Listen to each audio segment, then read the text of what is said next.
Hi good morning friends, నేను మీరేను కానీ ఇప్పుడు రాగిపిండి జావ అయితే చేస్తున్నానండి. షుగర్ ఉన్నోళ్ళు తప్పకుండా ట్రై చేయండి. ఇప్పుడు ఎలా చేసే విధానం కూడా చెప్తాను. 2 స్పూన్లు రాగిపిండి అయితే వేసుకున్నానండి.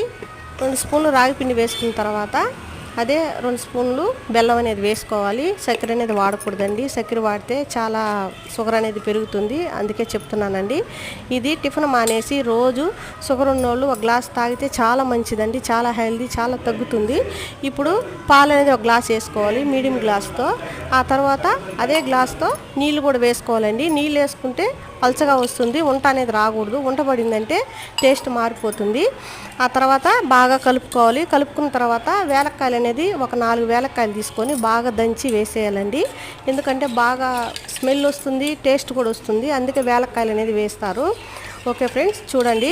ఇప్పుడు సిమ్లో మనం దగ్గరుండి దాన్ని కలుపుకుంటూ ఉండాలండి. వంట అనేది రాకూడదు, మనం దగ్గరుండి కలుపుకోవాలి.